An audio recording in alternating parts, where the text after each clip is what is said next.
Tourist place అంటే మీరు ఏ విధంగా టూరిస్ట్ ప్లేస్ అని పెడతారు? ఈ 3 జోన్లే ఉన్నాయి ఆ టూరిస్ట్ ప్లేస్. మా దగ్గర కర్మన్ ఘాట్ హనుమాన్ టెంపుల్ ఉంటుంది, చరిత్ర గల టెంపుల్. మంగళవారం శనివారం, మంగళవారం వచ్చిందంటే 50,000 మంది హనుమాన్ దేవాలయం దర్శనం చేసుకోవడానికి వస్తున్నారు. అక్కడ స్వీపింగ్ చాలా చండాలంగా అయినా దాని మీద ఎప్పుడైనా ఆలోచన చేసారా?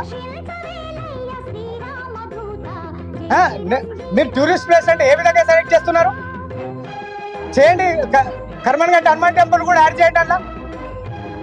think is serious గా we need to discuss ప్రభుత్వ this. పాఠశాల We understand. అంటే ప్రభుత్వ పాఠశాలకు కూడా స్వీపింగ్ బాధ్యత తీసుకోవాలి మేడం. ఓకే, మధుసూదన్ గారు మీరు ఏదైతే అడిగారో క్వశ్చన్, హెరిటేజ్ అక్కడ ఏదైతే మన టూరిస్ట్ ప్లేసెస్ ఉన్నాయి అన్నారో, స్టాండింగ్ కమిటీలో ఈ ఇష్యూ వచ్చింది. ఎందుకంటే ఈ 2-3 గోల్కొండ ఇవి అవి చూపించారు. అప్పుడు చార్మినార్ నుంచి కూడా వాళ్ళు కూడా లేపారు. ఎందుకంటే టూరిస్ట్ ప్లేస్ అంటే యూనో ఓల్డ్ సిటీ నుంచి స్టార్ట్ అవుతూ వస్తుంది. So we set all